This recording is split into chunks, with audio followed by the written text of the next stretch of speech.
Доброго ранку! Салют, сябры! Рады вітаць вас у нашым добраранку! З намі вы хутка прагоніце рэшткі сну І бадзёра сустрэнеце новы дзень.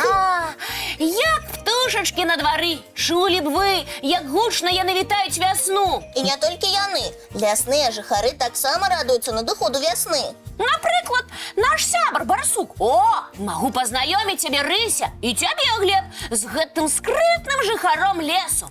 Было б цікава, як і нашым тэлегледачам. Без праблем!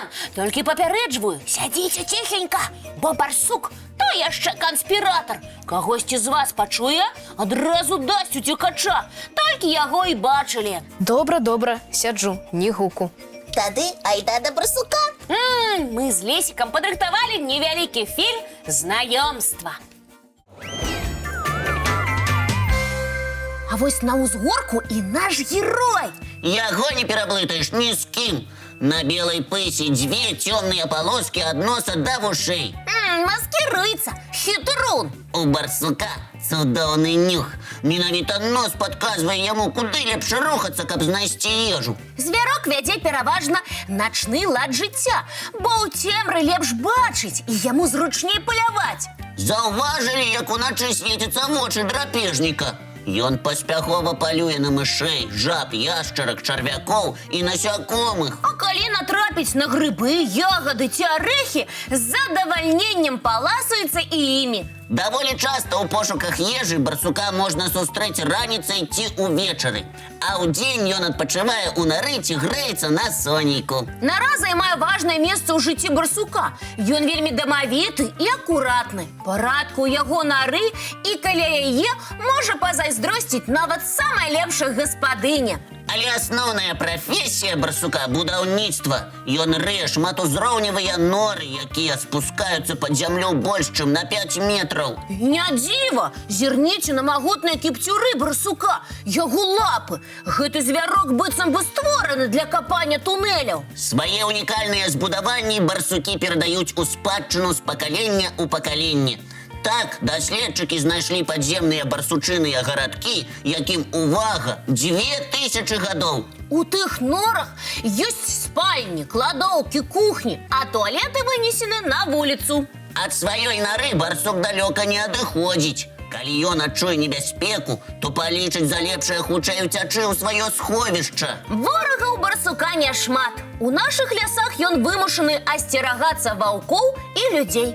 Барсук не агрэсіўны і не ваяўнічы. У адкрытую бойку уступаць не будзе. Лепш адыдзе, уцячэ і схаваецца пад зямлёй. Асцярожнасці яму не займаць.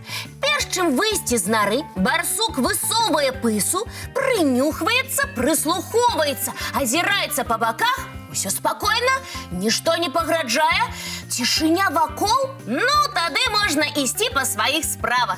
А сёння ў яго, відаць, запланавана генеральная уборка. Старую падсцілку неабходна замяніць на новую. Што ж, не будзем перашкаджаць чысцюлю барсуку, яго гаспадарчым клопатам і развітваемся з ім. Бывай, дружа! Дзякуй, сябры, за цікавы аповед пра барсука. Рады старацца! Вельмі цікава. А зараз давайте глядзець мультфільм.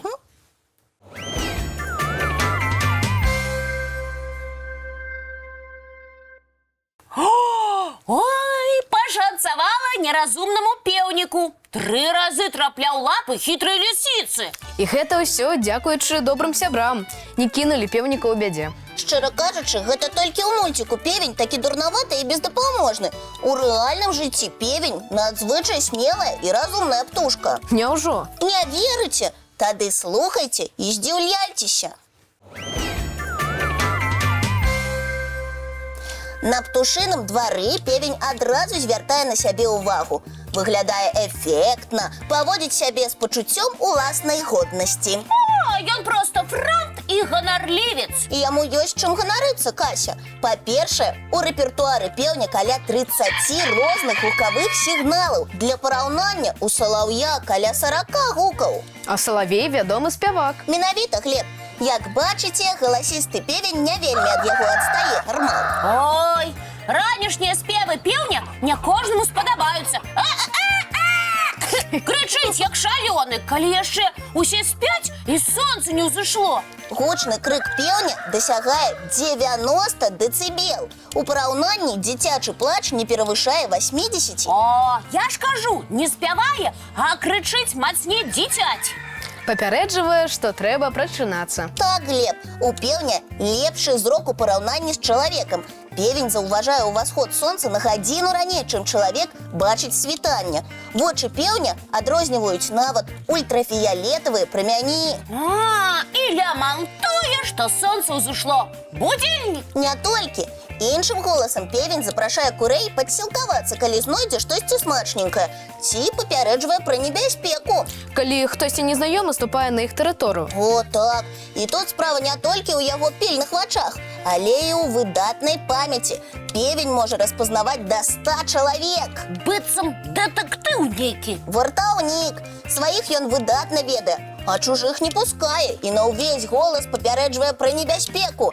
Крыўдзіцеля запамінае на гады і ніколі не дае спуску. Заўважыўшы здалёк, пачынае за ім ганяцца. Так, не раз бачыла. Таму не крыўдзіце вясковых пеўняў, дзяўчынкі і хлопчыкі. Яны вас запомняць і адпомсцяць. А ведаеце, адкуль столькі адвагі ў пеўня? Ад яго продка тыраназаўра. Тыраназаўра? Менавіта. Даследчыкі выявілі, што паслядоўнасць ДНК пеўня мае вельмі шмат супадзенняў з самім тыраназаўрам. Выходзіць, лютая адвага ў пеўня ад яго продкаў, драпежных дыназаўраў. Нейкі незвычайны партрэт атрымаўся ў пеўніка. Птушка з выдатным зрокам, цудоўным слыхам, з выключнымі вакальнымі здольнасцямі, галантны кавалер, пільны і смелы вартаўнік. Менавіта такі певень у рэальным жыцці, Рмаў. Ой, дзякуй, Рыся, уразіла. Радая, што вам было цікава. А зараз давайте глядзець мультфільм.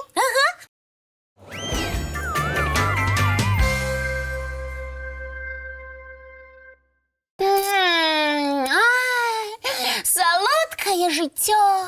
Кася, а ты калі-небудзь каштавала пеўнікаў на палачках?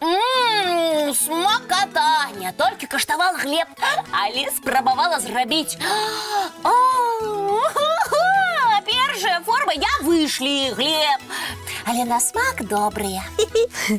Прыгожыя цукеркі без падрыхтоўкі складана зрабіць. Але прафесійныя кандытары ўражваюць сваімі салодкімі шэдэўрамі.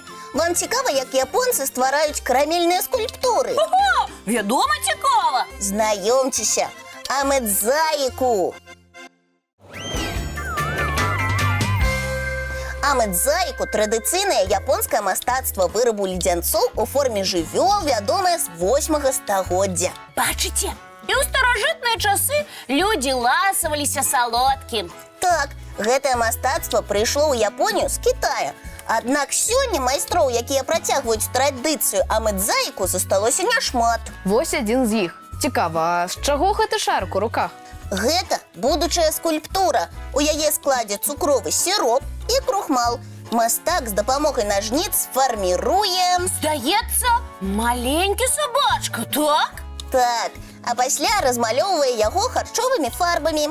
Прыгожа выходзіць. Рмаў! У мастака шмат цукровай асновы. Непасрэдна перад стварэннем скульптуры аснову награваюць, каб яна стала пластычнай. Напэўна, горача і балюча пальцам працаваць з такім матэрыялам. Безумоўна, выраб цукерак адбываецца пад высокай тэмпературай, і мастак павінен навучыцца вытрымліваць цяпло. Таму ён так хутка працуе. Правільна, бо скульптуру павінен зрабіць перад тым, як цукерка астыне і стане цвёрдай. Няпростая праца.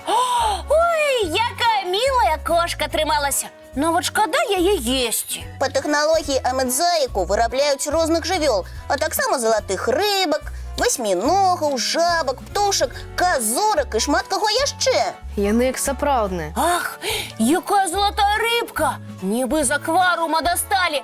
І вочкі, і плаўнікі. Шароўны. Ага, ці ж можна такую прыгажосць хрумстаць? Шкада! Шэдэўр.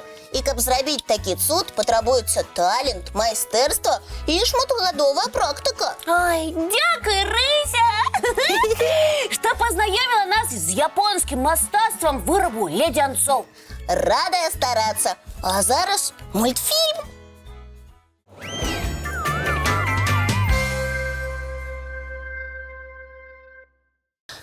сябры, прыйшоў час развітвацца. Вясёлага і цікавага дня, дзяўчынкі і хлопчыкі. Сонечнага і шчаслівага! Мы сустрэнемся з вами зранку У нашым добраранку! І у нас для вас сюрпрыз! А, яшчэ адзін, глядзі!